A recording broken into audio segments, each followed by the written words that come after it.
Today, we're talking about the Veepstakes. It's Pac against Pac against Pac. Which Pac will emerge victoriously? Well, honestly, I don't know because they all pretty much stuck.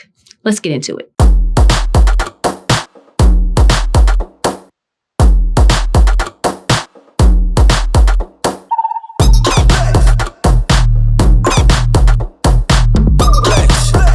What's up, everyone? Welcome to the Rundown with Nzinga. I'm your host, Nzinga. Joe Biden declared a while back that he would choose a woman to be his vice president nominee. And he isn't basing his choice on things like capabilities, level of intelligence, etc. He's basing it on race and gender. So now the new VP pick for the Democratic Party, not only does it have to be a woman, it has to be a brown one. Who cares about a good resume? Who cares about a decent level of intelligence?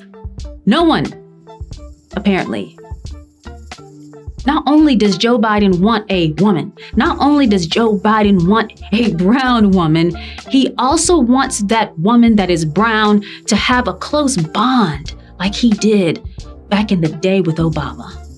And I mean, let's face it, everybody wants that special someone that looks at them the way Joe looked at Barack. But anyway, let's get into Joe's top 3 candidates for his vice president nominee.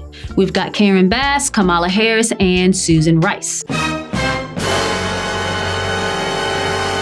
So let's get into Karen Bass. Karen is the chair of the Congressional Black Caucus. Yes, it is the same Congressional Black Caucus that refused to give any kind of applause when Trump told us during the State of the Union address that there was record low Black unemployment.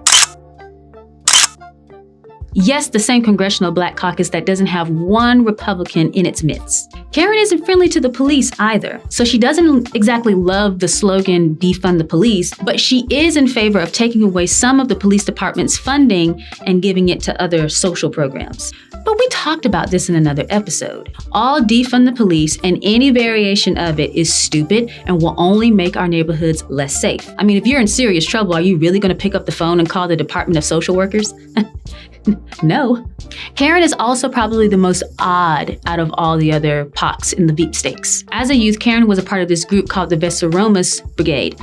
It's Spanish, forgive my pronunciation. For decades, this group has sponsored trips to Cuba for American leftists so they can go and work on projects. In 1975, a newspaper called Karen the leader of this group. Veepstakes means we shall triumph in Spanish. It's a phrase that's used by a lot of Spanish-speaking communists. Ain't nobody got time for that. Anyway, moving on. So Kamala Harris. Kamala Harris. I'm not gonna lie, I really wanted Kamala Harris to be the presidential nominee because it would just make my life so much more fun. And actually right now, I'm kind of pulling for her to win the Veepstakes. When she was running for president, some people were concerned that she would have Black people in droves going to the polls for her, kind of like Obama did. No. Kamala never did poll well with Black Americans. As a matter of fact, she never even polled well in her own state. In California, when every Democrat and their mama was running for president, she was in 5th place in her own state of California. As a matter of fact, she was only polling at 6%. This is not a popular human being. But of course, the media didn't want you to believe that. They literally worshiped the ground the woman walked on. They kept calling her Obama 2.0. Let me ask you something. Why is it that the media drools over these Democrat politicians and then calls them Obama 2.0? I mean, they did it with Beto. They did it with Buttigieg. They did it with Kamala Harris. I mean, have they not realized that that's not working? So considering all of that, it's kind of weird that Joe Biden would choose Kamala Harris to be a potential vice president. I mean, the only thing that I can really think of that would make her a good choice in his eyes is that she does look like her hair perpetually smells like roses. And we all know Joe Biden likes to sniff. But let's really get in the nitty-gritty a little bit more with Kamala Harris. So Kamala Harris put tons of Californians in jail for smoking marijuana. Then, when she's running for president, she gets on the Breakfast Club morning show and says that she used to smoke weed and inhale herself when she was in college, and whilst doing so, she listened to Snoop and Pac. So the hypocrisy in and of itself is enough for you to kind of despise the woman. But get this, when she was in college, neither Snoop or Pac had come out with any kind of music. So, and for the rest of the reasons why Kamala Harris would be a terrible VP pick, I'll let Tulsi Gabbard explain. Now, Senator Harris says she's proud of her record as a prosecutor and that she'll be a prosecutor president, but I'm deeply concerned about this record. She kept people in prison beyond their sentences to use them as cheap labor for the state of California, and she fought to keep cash bail system in place that impacts poor people in the worst kind of way. She resisted demands for her office to investigate police shootings, and she defended California's death penalty. The issue with all of that is that as soon as she started to run for president, all of a sudden, she's going to be a progressive on criminal justice issues. I'm going to be a little bit transparent here. I'll be honest. Last year, when everybody and their mama were running for the Democratic nominee for president, I kind of was torn. I was torn between Amy Klobuchar and Kamala Harris. And it wasn't until I saw that dance-off that I decided that Kamala Harris should probably be the one that is picked for the Democratic nominee for president.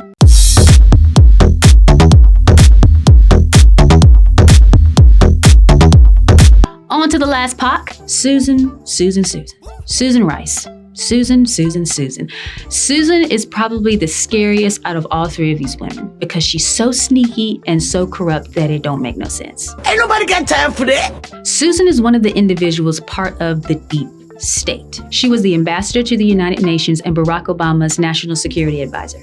I'm gonna dig in a little bit to Susan's corruptions. I just don't have enough time to do all of it. But here are a few things. So we remember Benghazi. Susan Rice lied to the American people, point blank, period.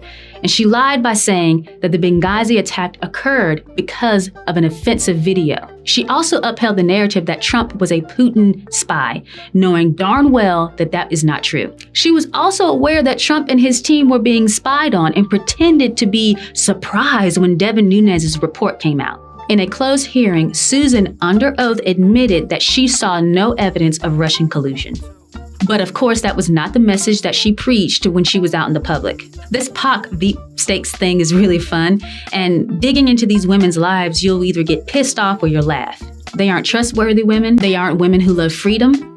Just take a moment and think about where Joe Biden's mental faculties are right now. I mean, think about the fact that he doesn't even think he will be alive by the time his first term is supposed to end. When you consider everything I've said about these three women so far, and you consider Joe Biden's mental faculties, it makes you really think. This VP pick is really darn important. I mean, let's say Joe Biden wins. He's not going to be the one running the country. One of these Pacs are. And that is why we need to make darn sure that President Trump gets re-elected, because it's going to be one of these three corrupt, crazy women that are running the country, not Joe Biden. Well, that's the rundown, ladies and gentlemen. Thank you so much for tuning in. Please like, share, subscribe, and all of that stuff. And I'll see you next week.